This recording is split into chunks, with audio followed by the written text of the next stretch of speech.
episode 34, Fatherhood, Hip Hop, and Sports. First and foremost, man, I just want to say I apologize yesterday for the technical difficulties. And yeah, we lost our live yesterday. And go Papa, go Papa. And I had to double back here today. Yeah. Ooh, ooh, ooh, ooh, ooh, ooh, ooh, ooh. Yeah, man, my son, he got a cool little dance, and he want to share. Yeah. Ooh, ooh, ooh, ooh, ooh, ooh, ooh, ooh, ooh. He want to share it with the world, man. But yeah, I see you, Papa. I see you. They see you too. Say hi. Say hi. Hi. Say how y'all doing. Say hi, AB.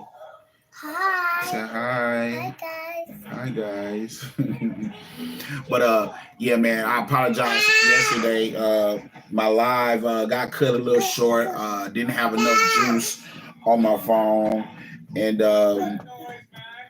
that's why I'm back again today to fix that.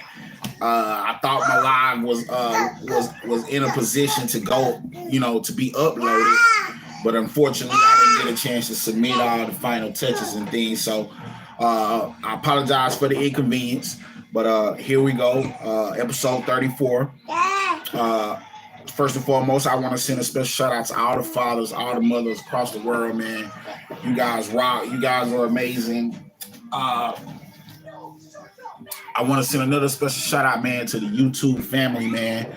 Thank you guys for giving little old me, Pro Lift, the opportunity, the chance, to get online, to have this voice, to have this platform, and to be able to speak on topics that mean so much to me, man. Also, I want to give a big shout out to the subscribers, man. Thank you guys for tapping in. Thank you guys for chiming in, man. It means so much when we can just on the fly embrace something, commit to it, share it with the world, and then just on a whim, you got people from all walks of life that become fans and that become people that embrace your work, embrace what you got going on. So, man, big shout out to all the subscribers, man, all the friends, all the family over the years that's been, chiming in, with the music and anything that I've had going on that I've been trying to, share with the world, man. I'm very excited about what's going on from that perspective. And also, man, I just want to give a shout out to the Creator for giving us life, giving us health, giving us strength, and keeping us all in the number one more time, man. Because the Most High is real. Everyday life, everyday motion, it all starts somewhere. And I'm just very thankful that I'm in the number one more time, and that the Most High is giving me the opportunity to be able to, to be here, to be live with you guys, and to give you guys some hot updates on what's really going on in the world from a fatherhood, hip hop, and sports perspective. Hip hop, man. Want to send a big special shout out, man, to Gucci Mane and his wife Keisha, man. It's been news to speculate that they're expecting a baby girl, man. They already have a young son by the name of Ice, and real cool kid. They keep him sauced up, and Keisha got her little girl coming. So big shout out to Gucci Mane and Keisha, man. In the process of having a baby girl, man. Very excited for those two, man. Big shout out to Kanye, man. There's been rumors that he's tied the knot again, and that he introduced his daughter to his new flame. So big shout out to Ye, man. I'm happy to see some kind of positivity attached to your name here recently, man, because from a black man perspective, man, man, they've been dragging you through the mud here the last couple of years. I mean, you've been voicing your opinion. You've been letting us know as the world, what it is you've been feeling. But at the end of the day, the media be putting so many twists and turns on narratives and stories to where you don't really know what's real news or what's fake news. But what I do know, anytime there's some type of positivity attached to people's name that's been slandered and drug in the mud, around here, the pro-live camp, fatherhood, hip hop, and sports, man. If it's newsworthy, if it's positive, if it's some dope stuff, man, I'm gonna cover it. I'm gonna touch bases on it, man. So big shout out to Ye, man. Also a big shout out to Queen Bee, man, and her daughter, little princess, Miss Blue Ivy. They did a duet performance in Dubai here over the weekend. Of course, their income, their gross, what they made, all that stuff in the news as well. I ain't gonna dive into the exact number of what they're saying that they the bag that they recovered in Dubai, but all I can say, it was a very lucrative amount of money that I heard that the Dubai people paid to see Beyonce and her daughter perform for them. So Queen Bee has been trailblazing, has been working, has been grinding, has been giving the atmosphere, some of the most intricate parts of her for many, many years. So to see her at the top of the game, upper echelon status, and to share with her lifeline, man, that's a beautiful thing. That's some beautiful news to touch bases on. And big shout out to Queen Bee, man. Hove, that whole camp, man. Man, God keep blessing you guys, and I'm just excited to see and hear what kind of new music Beyonce got coming here in the near future. Should be some dope stuff, as always. But big shout out to Queen Bee, man. Also, big shout out to Juke Santana and Wayne, man. It's been some news floating here that they got some hot stuff on the way. Wayne and Jewels always made good music, if you want to ask me.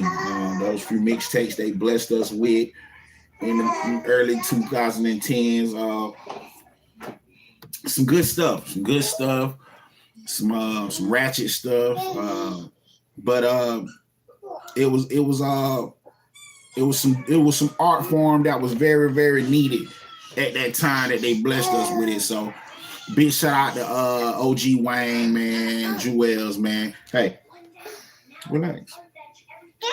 Yeah, I need you to be careful, because I don't need you to fall and slip and hit your chin. None of that.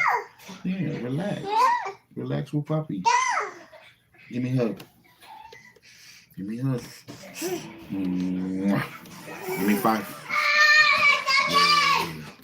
Okay, but yeah, man, big shout out to Wayne, man, Jewels, man. They've always given us some cool content when they've collabed. Yeah. What? What's up? Ooh, ooh, ooh, ooh, ooh, ooh, ooh, ooh, ooh, ooh, ooh. You such a little clown, boy.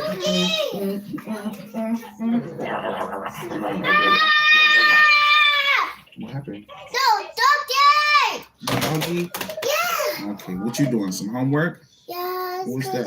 It's not doggy. It's That's the Baba. Doggy? It's the Baba. It's not doggy. Who's that? JJ? Oh, yes, but JJ. This is Paw Patrol, and that's Coco Melon. Yes, ma'am. Look. Yeah, who's that? It's You don't know who that is? okay. Roar. Yeah. But okay. What's his name, yo? B-I-N-G-O. B-I-N-G-O. And Bingo was his name, yo. Yeah. Don't be disruptive. Stop trying to blow up the scene. Be nice. Yeah.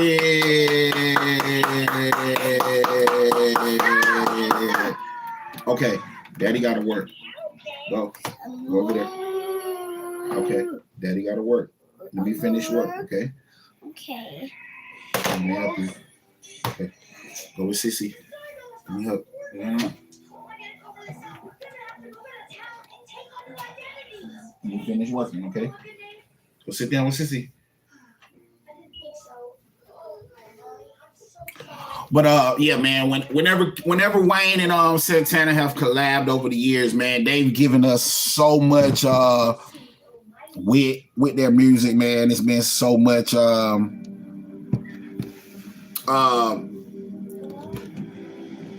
it's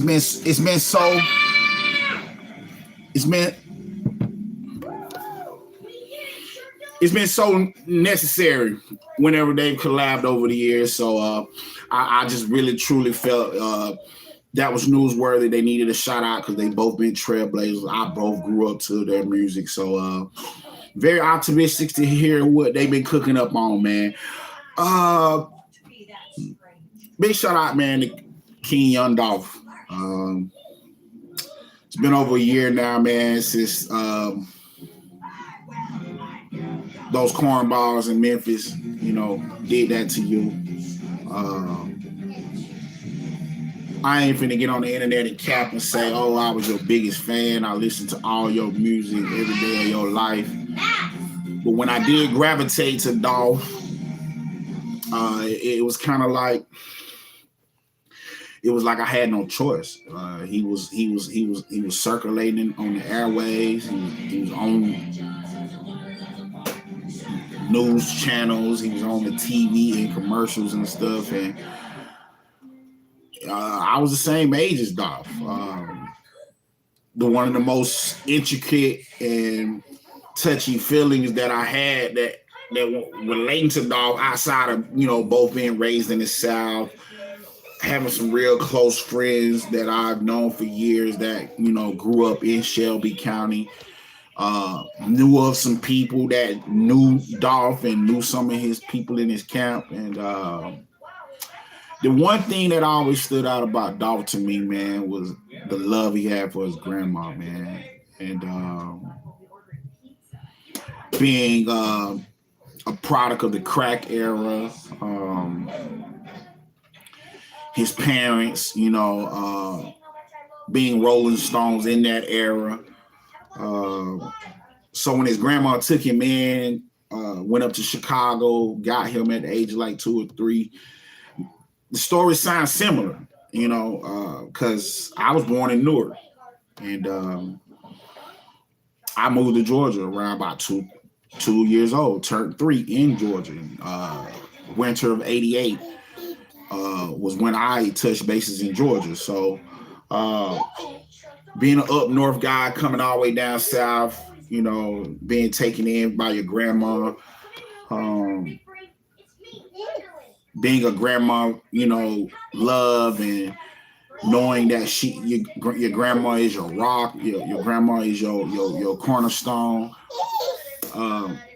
That's the one thing that hurt me so much about all of that. Plus, the man was a giver, man. Like, I'm not finna sit here and say, oh, Dolph wasn't in the streets. Dolph didn't do some grimy things in his lifetime. I'm not finna sit here and say, oh, he did. He was just this perfect guy, because I didn't know Dolph personally. But everything I did know of Dolph, man, it was all love. And the dude just was trying to eat. He was trying to put other people's in position to eat. So anytime a man get gunned down like that, man, like mafia style, like machine guns and shit, in a public environment, like, what's up, puppy?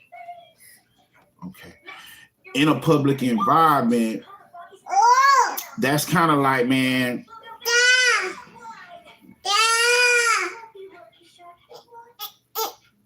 that was a very emotional thing, man, just to see this scene and think about it all.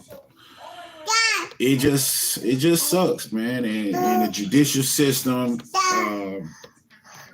it's all twisted, because it's been floating in the news that the guy that supposedly killed him, he's been released on bail, man. All the people that was attached to the case, from what I've been hearing, there's still some people that are incarcerated and some other charges are pending against them. But I mean, man, that man got dead in the wrong way. Yet alone, his homie was sitting there in the car watching it with the Draco on hand, and you didn't even get out the car and shoot at these cats. Nothing. Oh man, that's just a touchy thing to even think about, man. But one of the guys has been released on bail, man. Shelby County, man. I hope y'all get that right, man, because Dolph was a giver, man.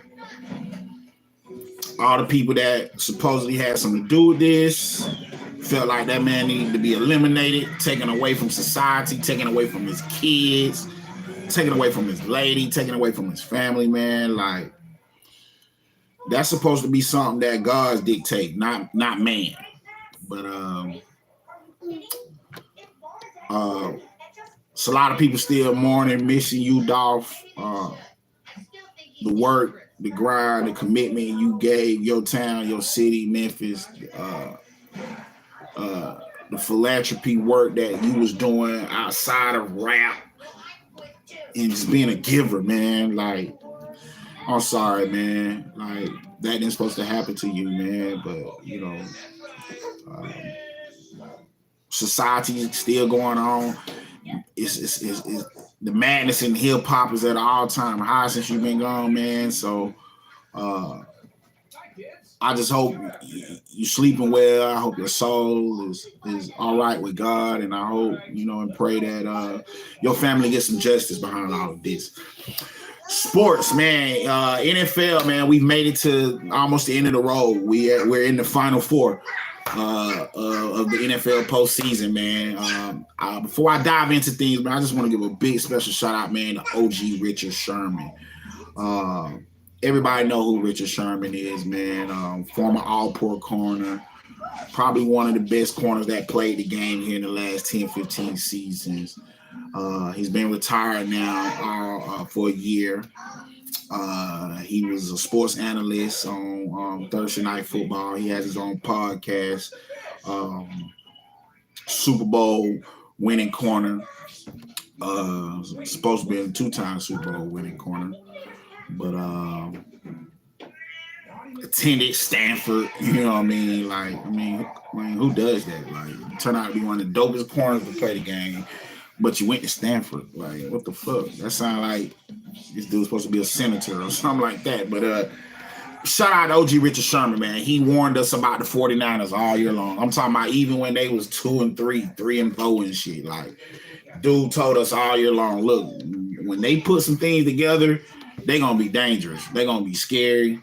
They got weapons, you know, the McCaffrey edition, put them on a whole nother level. So, big shout out to OG Richard Sherman, man. He told us about the Niners all year long, even when statistically it didn't even look like they was going to be there. But their division was really kind of up for grabs. But then when they got hot and did the things that they was doing here, those last 12 games of the season, man, it was a beauty to watch. So NFC, man, we got Niners at Philly, of course. When you think about the entire season, how everything played out, man, the best two teams are still around in the NFC, man. Niners and Philly were complete football teams all year long. I'm very thankful and appreciative. I'm very thankful and appreciative that, you know, I was able to watch that kind of brand of football this year from both of those teams, man. And very excited about what's going to take place on Sunday, man. I don't have a prediction just yet. Come Friday a.m., we're going to have some more intel, some more takes on, you know, some spreads and things that I feel that can work in some of our favor if we plan on, you know, financially taking some chances with these games. But I just want to send a special shout out to the organizations, to Jalen Hurts, to Brock Purdy. Brock Purdy, man. Sky's the limit for you, kid.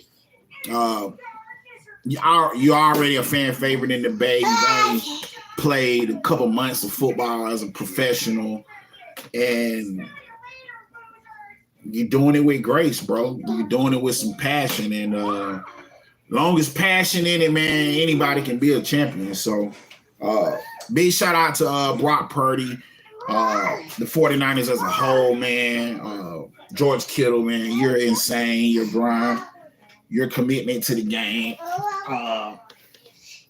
Everything you bring to the game from a tight end perspective, just from a football player, man, it's upper echelon. Those linebackers of the 49ers, man, they're very passionate how they play the game. They swarm to the football exactly how KJ and Wagner play. And the reason why I say that is because Patrick Willis and Navarro Bowman, they were very detailed, world-class linebackers. But Warner and his Greenlaw dude, they got like a little bit more hybridness to their games. They got a little bit more versatility to their games as far as their cover skills, their IQs, their playmaking abilities. The things they're doing here, playing together as a tandem, man, they're putting together a resume where they can arguably go down as two of the best linebackers to ever play for the 49ers. Right now, the nod still goes to Patrick and Bauman because they did it for like a good 6-7 years straight together. But Warner and Greenlaw, man, they've been doing it together for about 3-4 years, so they not they won a Super Bowl, they're gonna be up there because Bauman and Willis didn't even win a Super Bowl. So big shout out to that defense, DeMeco Ryans, man. I truly feel Houston better give you that job. They drafted you. They'll be a fool to not offer you that job, period. Like, there's no other candidate that I see that's left on the board. And what's that with Cincy? That's left on the board that I feel like deserves that job. DeMeco Ryans is y'all next coach, man, period. So as soon as everything is over with the Niners, I'm expecting DeMeco Ryans to be the next head football coach of the Houston Texans. Give him the keys. Because one thing he's going to make y'all is a tough football team. Y'all been soft the last few years. Super soft. Ever since JJ and all that Bill O'Brien stuff blew up, they were soft then. JJ was just the best player. They probably had a couple good players on that team. They got Will Ford at the end of his career, but J.J. Watt was the heart and soul of that team. Jonathan Joseph gave them some very good years, but right now they're in a total rebuild. So if I was the Texans, you hire Ryans. Ryan's gonna go find a high. Well, they gotta draft CJ. Gotta draft CJ, even though. Who that got the first pick over them right now? Because Lovie Smith did something weird at the end of that game to where they lost the number 1 overall pick. So, but Houston's still in a position to do what they need to do. I just don't understand how people are saying Bryce Young still is the number 1 quarterback that's coming off the board, but I'm going to be very surprised. The Will Levi thing, Indianapolis, y'all got to be kidding me, man. Y'all got to be kidding me. Like, seriously, do not draft Will Levi, please, because Will Levi, I didn't like how he finished out his collegiate career, bro. Like, he looked good early on, had Kentucky as, nationally ranked and stuff, and then he just, stunk it up this last year. It just seems like once the pro stuff and the pro talk came around, it's like his game declined. So if I'm a scout, I'm a GM, and I'm evaluating, the body of work. Yeah, his physique, the arm strength, and all that stuff. Yeah, he could possibly be a first round pick, but he's not no number 1 overall. He's not the first quarterback that's supposed to come off the board. Look, C.J. Stroud, what he did against the Georgia defense, the reads, the poise, the calmness, Nobody did that against a Kirby Smart defense here in the last few years, man. I'm talking about a complete football game. Like, yeah, they're all D1 players. Everybody has had moments, a drive or two. This man did it for 4 quarters against one of the best defensive minds we've seen in college football for the last decade. He got to be the number 1 quarterback off the board, period. I like Bryce. He going to be number 2 off the board, but you got to go CJ. You got to go CJ. You have to go CJ, period. So, big shout out to Coach DeMeco Ryans, man. I truly feel you going to get that job. Philly, on the other hand, man, y'all know what's at stake. Y'all put together a season of the ages. Jalen Hurts is probably going he probably is going to come short on the MVP. That's grimy. But they're going to give him some type of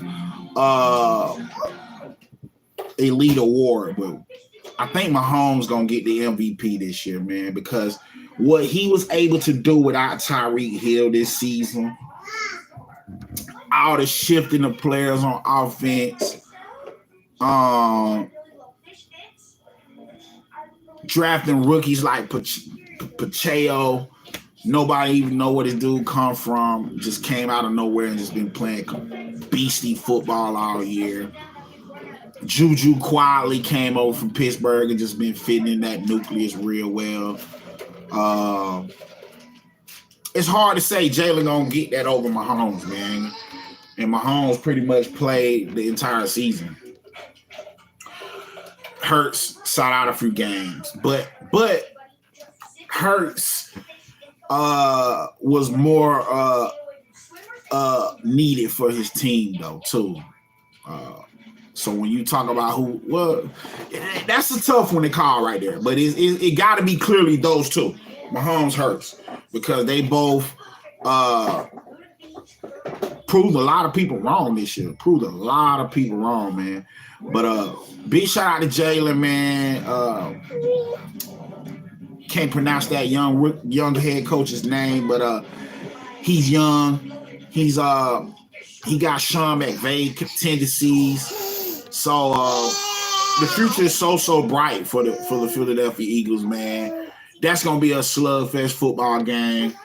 The AJ Brown addition in the draft, man. Y'all hit the home run with that one. And I'm very excited about, yeah,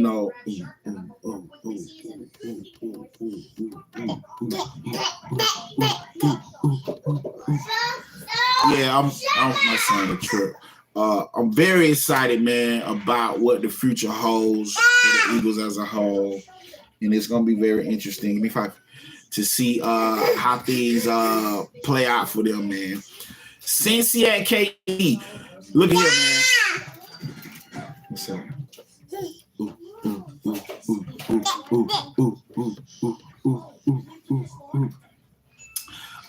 Cincy at KC.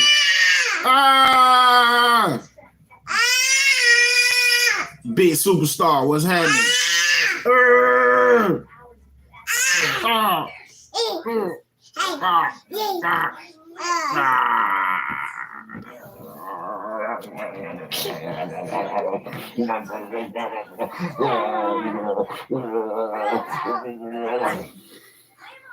So bad. See daddy working, you still trying to yeah, man, fatherhood, man. By the way, man, these kids, they never stop. They always want to be in the mix. They know what's going on. They know we going live. They know we're going to be able to double back and see what's going on. So big shout out to all the fathers, man. Big shout out to the homie Superstar Fion, man. Thank you for pitching the idea that, hey, man, your channel need content.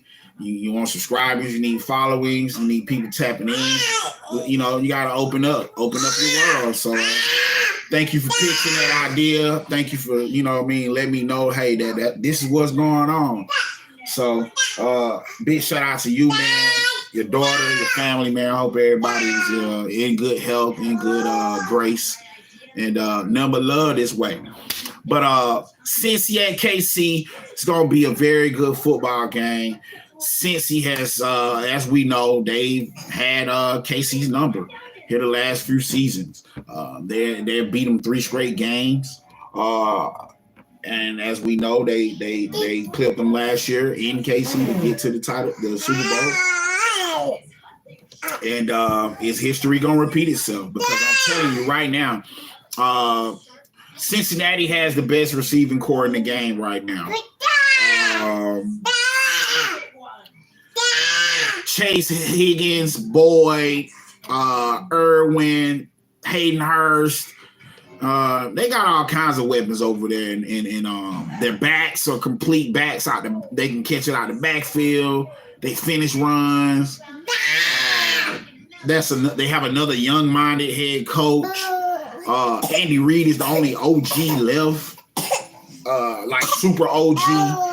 All the other 3 remaining coaches, man, are under 40. Well, at 40. Zach Taylor probably about 41. I want to say that coach in Philly probably barely 40, if that. And then, of course, we know Shanahan early 40s. So, Andy Reid, man. Andy Reid is the only OG left in the NFL playoffs. So, that's going to be a chess match. That's going to be a chess match. That's going to be something to watch. That's going to be something to tap into this weekend.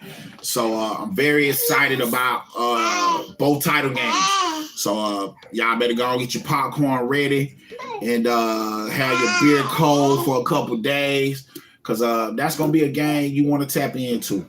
Both sides, both spectrums, man. So big shout out to the Niners in Philly, Cincy and KC, man. Y'all made it to the Final Four.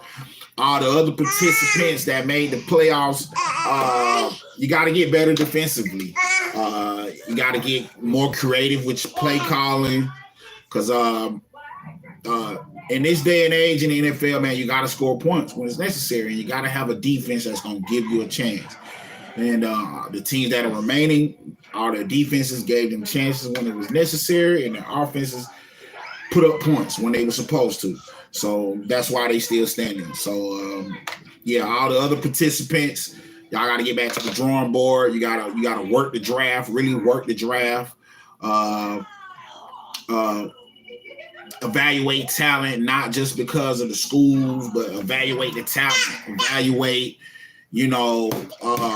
character, because character, playing football in the heat of the moment, man, all that stuff ties back into, intel and awareness. So that's what I truly feel. All those other teams that made the postseason, they all of them was solid teams. They just lacked a player or two that didn't have that upper echelon awareness to help them close football games. Because to make the playoffs, to play a brutal 17-game schedule, the way a lot of these teams played here this past year, NFL is an electric game, man. It's an electric sport, and I'm just happy that everybody that's been involved with gracing us with playoff football, man. There ain't been no freaky accidents, no freaky injuries, man, and we're just been able to watch some safe football. Before we move on from the NFL news, I just want to send a special shout out to Peyton Hillis, man. Peyton has made it home. If a lot of you guys don't know, Peyton was in ICU, was on a ventilator for like a week. Had a very freak accident. I don't know if it was one of his kids or 2 of his kids, but they was in distress. They was drowning, and he had to jump in and save his kids. So, former NFL athlete, football player, was cover of Madden, I want to say 2011, 2012. But he's home. He's recovering. He's still here with us, man. His accident happened around the same time as Damar's. So the news with Peyton kind of got overshadowed to some extent. But I wasn't going to not forget Peyton, because Peyton was damn good football player. Gave the Cleveland Browns some of his best years. And I'm just happy that he's home, man, and he's on this side of the spectrum with us still here today, man. So big shout out to Peyton Hillis, man. College basketball, man. Houston and Kansas took some bad L's this weekend. Kansas got beat down at home, and Houston lost on a putback type of thing at home. So right now, the Big 12 is the most complete conference in college basketball. They have like 5 teams in the top 10. The top 10 right now, we got Purdue back at 1. Bama that came up to 2. Tennessee at 3. K-State at 4. TCU, I've been telling y'all, TCU's basketball program is way better than their football program. And that's not to knock the Horned Frogs and what happened to them on national TV, but their basketball program here the last 4 or 5 years, playing in the Big 12, looking up at Kansas, Bill Self and his staff as the standard in their conference. TCU has been a solid basketball program the last few years, man. So it don't surprise me that they're in the top 5. They've been playing some good basketball, man. UCLA at 6. They just took an L at Arizona, but the committee got them at 6. Arizona had an ugly L last week, along with Gonzaga. That's why neither one of them are in the top 10 right now.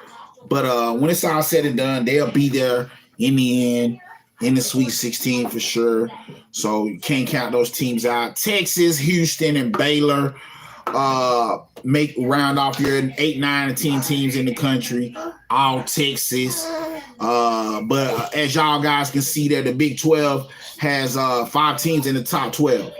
You got K-State, TCU, Kansas, Texas, and Baylor. All Big 12 teams in the top 10 in the country, man.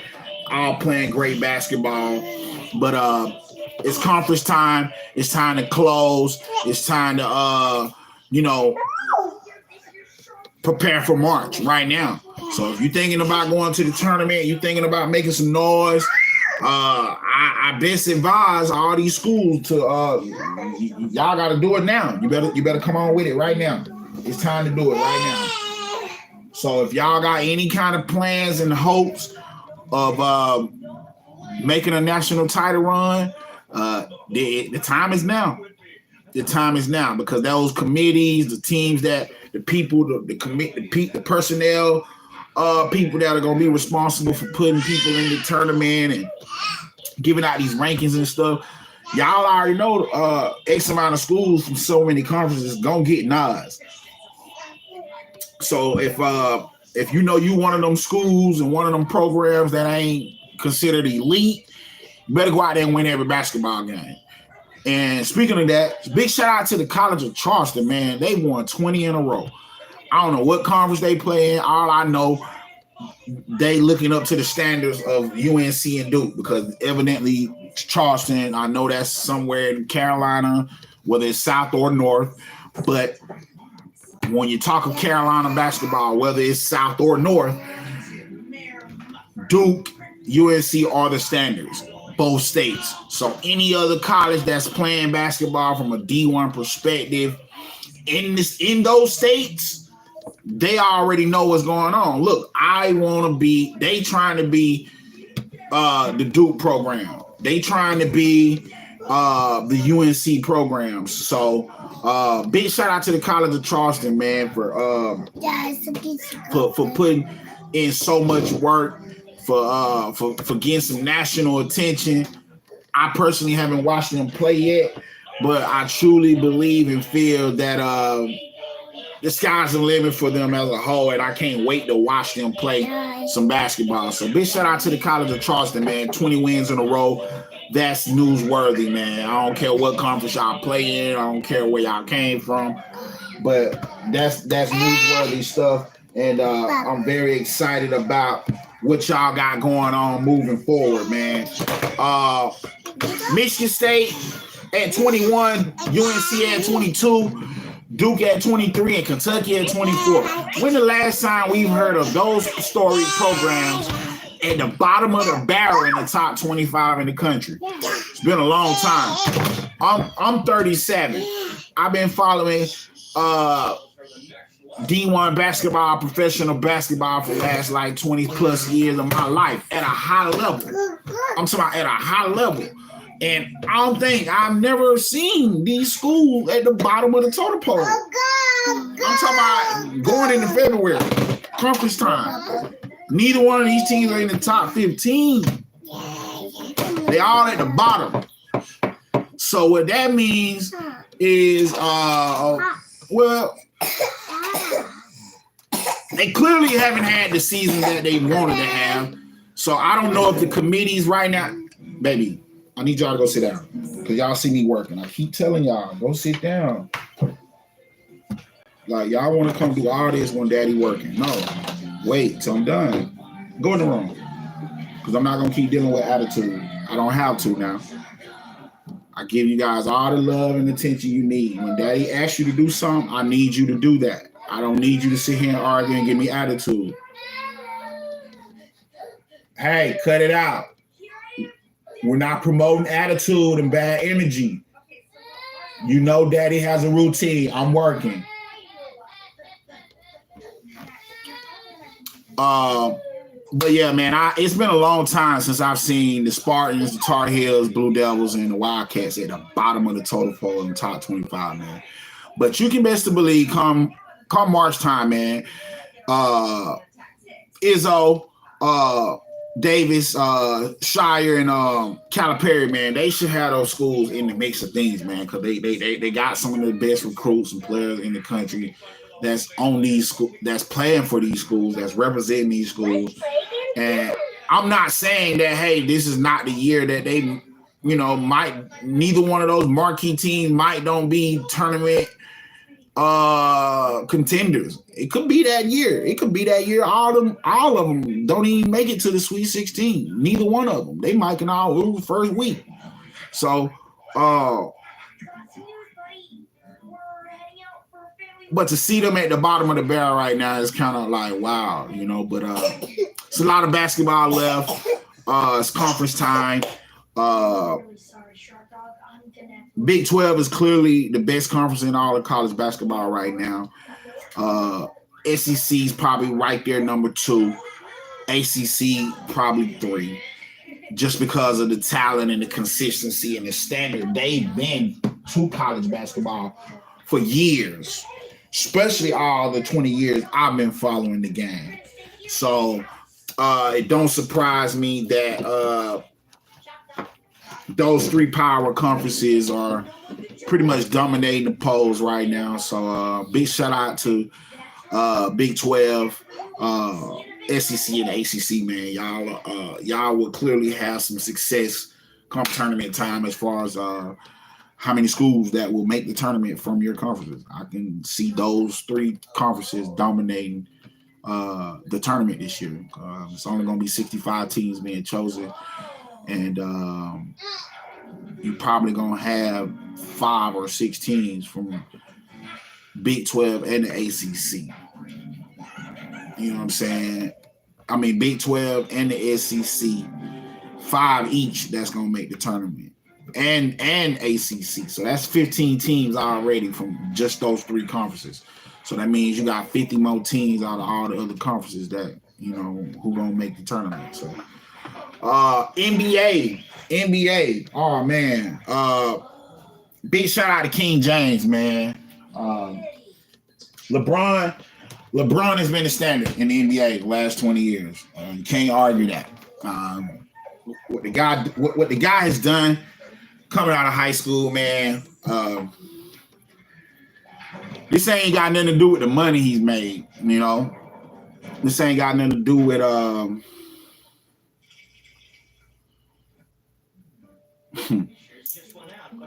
it ain't got nothing to do with the final losses. What LeBron has given us, man, as an athlete, as a ball player, as an entrepreneur, as a father, man, because look at here. That has to be a dope feeling knowing that you got a son that's right behind you as far as he's old enough here in the next few years to he can achieve that ultimate goal and dream, which is to play in the NBA game with his son. He's already made it news that that's his ultimate goal, is to play on the floor on a team with his son. The way things are going, it clearly looks like he's gonna make it happen. Bronny ain't gonna have to go to the NBA and play with 1 year. I mean, to college and play for 1 year.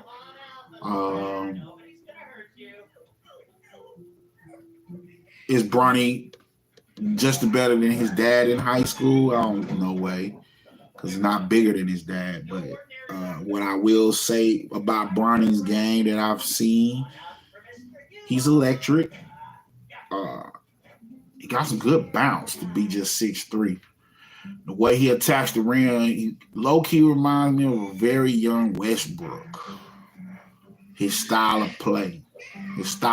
He reminds me of a young Westbrook. Okay, baby, come out. So, King James, man, he's less than 200 points away. That'll be done in a second. He's less than 200 points away, man, from being an all-time scorer in NBA history, man. I don't know if Kareem is going to be in attendance, for that game. I've been hearing Rob Horry been trending in the media saying, hey, if that was his record, he wouldn't be there.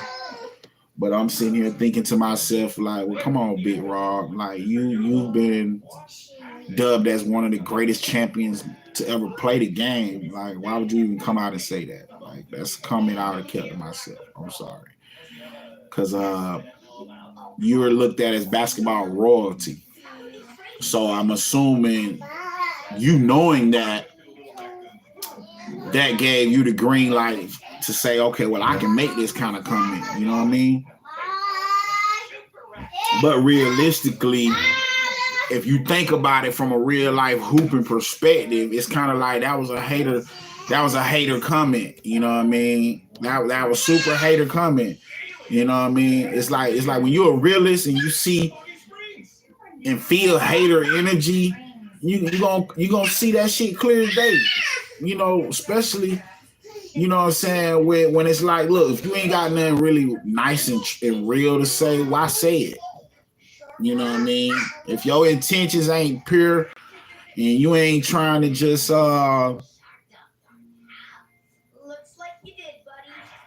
put love into the atmosphere, because I feel like whatever they ask you, if you felt like you weren't a supporter of LeBron and you don't feel like Kareem owe it to the game. Because look, you've held this record, Kareem, for 40-some years. You didn't think one day in life, if you would still be alive, that somebody would come close to it or be able to break it? And to see a kid that came out of high school, didn't go to college, you know what I'm saying? And to do what he's done, and he's on pace to do it right around the time the All-Star break gonna be coming up. Ah, man, couldn't have happened at a better time. I feel like this whole All-Star weekend finna be about Bron, and that's crazy because dude clearly has been a trailblazer to the game for 20 years, high school player, man. So you gotta love that, man. And Lakers also are still knocking. They ain't but about 3-4 games out of third place. You know what I'm saying? Or like 3-4 games, about 5-6 games out of third place. They 22-25. That was a very impressive win they had here the other night. They was down like 30 in Portland, which is a very dangerous atmosphere to be playing in. And Portland blew that lead, man. They had 70 at the half at their house and then come out with a lousy 40-something second half in their gym. While the Lakers came out with a surge in that second half. Share, baby. Share, bro. Give him the book. Let him see it. Yeah, Lakers came out with a surge in that second half. So I'm seeing like, man, how did Dame Dollar, Chauncey Billups them let that happen? But sports, things can change. Basketball is a game of runs. Lakers got on their run when they were supposed to. You know, Dame and Portland them, I guess they went into this prima donna phase, and they got clipped. But currently right now in the East, in the play-in, we're in the East. You got Boston, Philly at the top of the charts. Big shout out to Harden, Embiid, Doc Rivers, man. The coaching job that you've been doing for years, man, being able to take personalities and mesh them together and to be successful. Embiid, I know, feeling some kind of way right now. Big shout out to one of the greats, Hakeem Olajuwon, the Dream. Just turned 60 a couple days ago. But he's also been trending in the news for giving some high praise to Nikola Jokic, who's been back-to-back Kia NBA MVP of the year here the last couple seasons, and right now is on pace to, to three-peat that thing and be the first one to do that. If I'm not mistaken. I know in my era, my time of watching basketball, I haven't witnessed nobody winning in 3 consecutive seasons. So the job that he's doing in Denver, man, the brand of basketball, the job Coach Malone has done up there, man, the 4 or 5 seasons he's at that job. I've been saying this for the last few episodes, man. Denver's going to be a tough outing. They've been a tough outing here the last few seasons. I mean, they was in the conference finals in the bubble. I mean, can't even forget that. I mean, Denver was in the conference finals against the Lakers in the bubble. So they haven't been able to get back there since that bubble year. But look, they've been relevant every year. Jokic has been getting better every year. So what Denver and Memphis is doing out there in the West, man, it looks like it's their world as far as 1-2 seeds.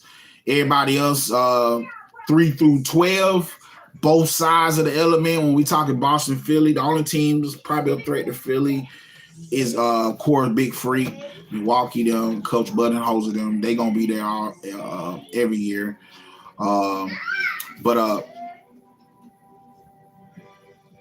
those are the top 4 teams on both conferences. You got Denver, Memphis holding things down in the West, and Boston, Philly in the East. And then all the teams that's fighting and scratching and clawing, trying to do anything to be safe for postseason play. In the East, you got the Knicks at 7, Hawks at 8, Pacers at 9, Bulls at 10. Then you got Toronto, Washington knocking on the door to get in the play-in mix.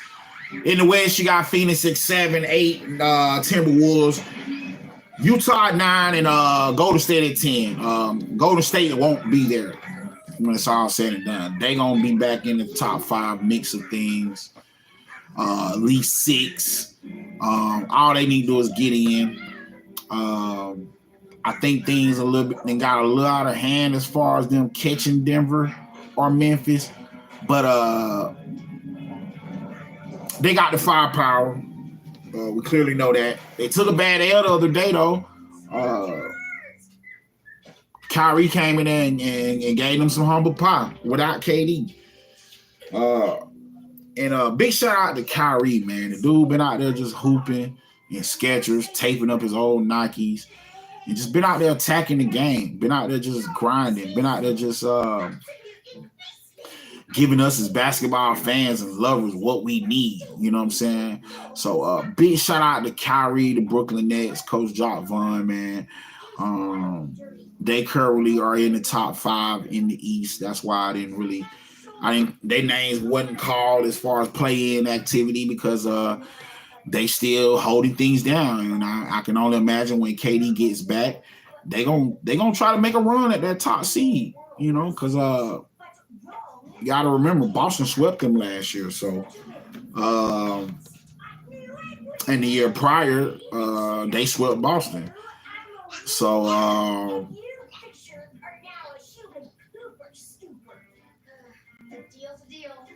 what I will say is that a lot of the teams that's in that play-in arena. I think things are gonna shape out eventually, and some of those teams won't be there. But Los Angeles Lakers, man, y'all destiny's in y'all hand. King James, man, thank you. That's all I can say. Just thank you, man. Thank you, because being a lover of the game, witnessing what you've done, man. Thank you so much, and I wish you some kind of success this season, because playing at the level you playing. I want to see you in the postseason. I don't want to see you breaking records, doing all this stuff you're doing, and all to not make the playoffs. You know what I'm saying? Like, that's going to be a complete loss for the Buzz family, to Laker Nation, and to the game in a sense, because you become the all-time scoring leader in a season and not make the playoffs. That's kind of like, oh, man, I know that's going to be something you're going to be thinking about all summer long. And I know it's going through your mind right now, and that's why you're playing with such a vengeance. And you're trying to come with it every night at the age of 38. This man almost 40 doing this shit that he was doing 10 seasons ago. And then doing it better. You know what I'm saying? Now, he not, the bounce ain't there and that explosiveness, but it's there. That's the cool part about his game. Like, dude's he's been a master at taking care of his body and just adapting to this era's game. You know what I'm saying? So, man, big shout out to King James, man. Major League Baseball, man. I want to send a special shout out, man, to the Atlanta Braves, man. It's been trending that they are really considering Vaughn Grissom at shortstop. They got to consider somebody at shortstop. You just lost your shortstop in Swanson. But Grissom right now is the leading candidate for the shortstop role. He stepped in, played a lot of vital baseball for the Braves last year when Swanson was down or was in between games, back-to-backs. He was kind of like a utility guy, but very high IQ ball player.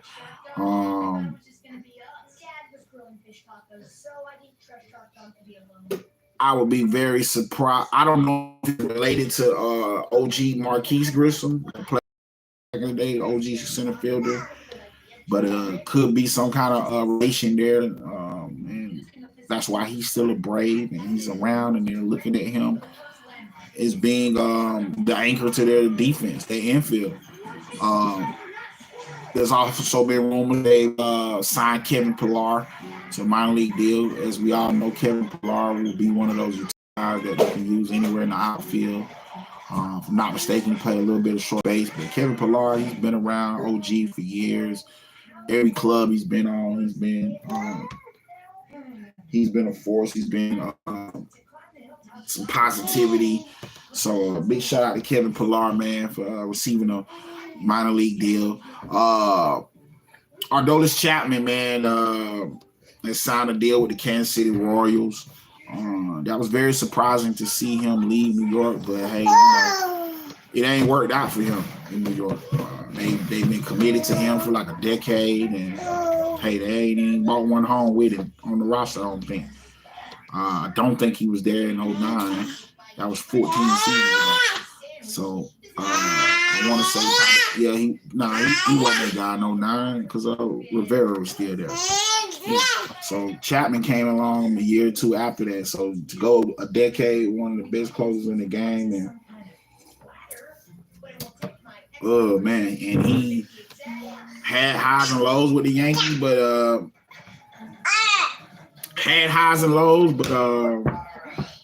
he didn't get the job done when it was all said and done.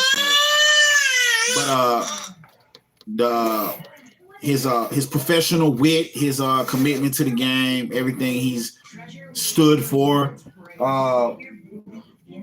he gonna always have a job because he's a professional. He's a ball player. He's been willing to be able to adapt. So I wish him nothing but success in Kansas City. And Royals, y'all gotta y'all got better. I got better as a ball club by adding him to your bullpen. So big shout out to Chapman, man. Also big shout out to Juan Soto and Vlad Guerrero Jr., man. As big brothers, I know they feel so good and excited for their families right now because to have two younger brothers get drafted that gonna be future ball players here in the next, could probably be sharing the same field with your younger brother here in the next 2-3 years. That's a very great feeling to feel as a big brother, to know that my younger brother then made it to the league as well, and he's on his way. So big shout out to the Soto family, the Guerrero family, man. I know that has to be an amazing feeling to know that you got multiple relatives and bloodlines, that families, that's going to be having family members in the major league family here real soon.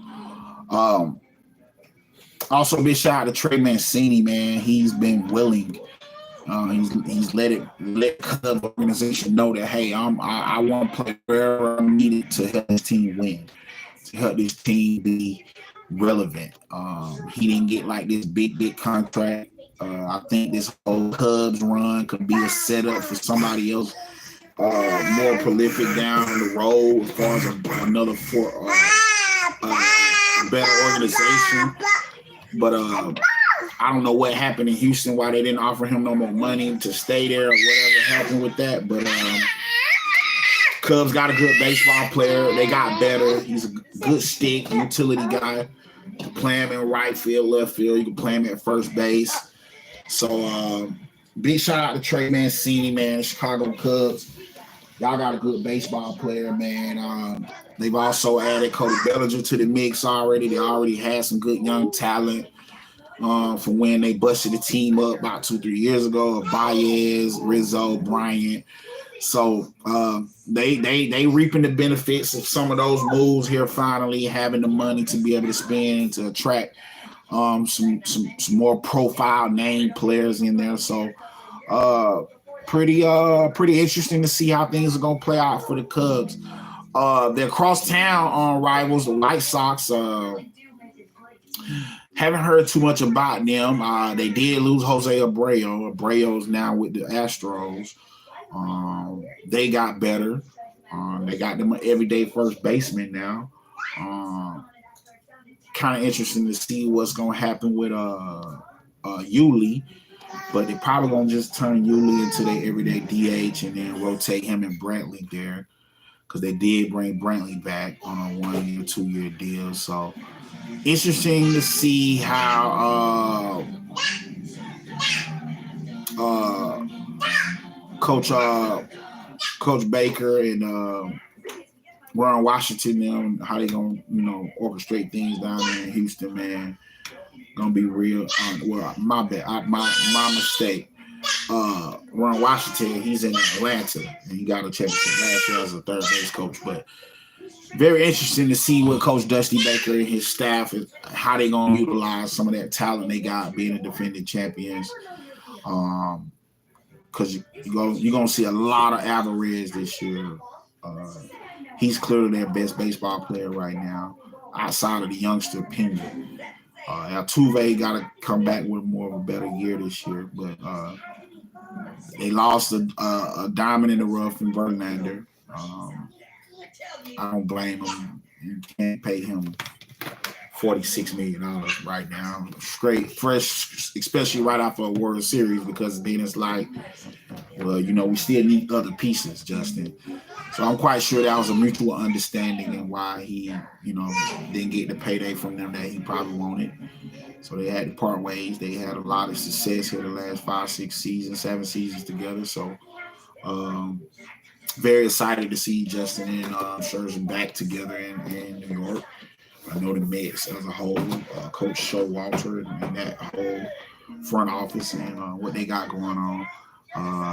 I know that they're banking on trying to win it all right now. They're not, the Mets, the way they've been spending money, man, they trying to do it now.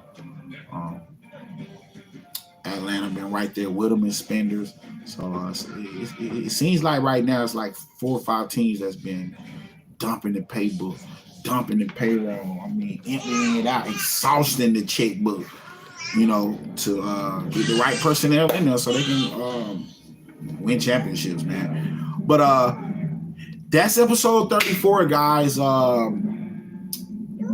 I also want to let y'all know when we talk about the number 34, this was a very touchy episode for me today because I like the number 34. It's a lot of great athletes that wore the number 34, man. And I can't wait to touch bases with y'all again Friday a.m. And we're going to tackle episode 35, get more intricate, more deep into the conference games. We'll have some more NBA news. And we're going to touch bases on some of the top projects that's going on right now in the first quarter of the year. The Grammys is right around the corner here, February the 5th. So we got a lot of juicy stuff and juicy content we're going to touch bases on from a fatherhood, hip-hop, and sports perspective here on Friday. But it's been a blessing. I'm very thankful that you guys up there at Manello and the YouTube family, man. Thank y'all for giving Little Pro Lift this opportunity. To the Most High, thank you for waking me up this morning. Thank you for breathing life into me. Thank you for keeping me healthy. Thank you for keeping me with a strong mindset because it's very easy to become weak and be a victim to society out here because being strong and being able to bounce back and being able to look at adversity in its eye and keep pushing and keep striving. That's all what we promoting over here. You know what I mean? So thank you guys from the bottom of my heart. Can't wait to tap back in with y'all Friday, man. That's been episode 34, Fatherhood, Hip Hop, and Sports. Until then, man, y'all stay blessed. Y'all stay prayed up. Y'all keep God first in everything you're doing, man. And if it ain't no love, don't partake in it. Because 9 times out of 10, it's a mess. And I don't deal with no mess. Straight like that. Y'all stay blessed. Gone.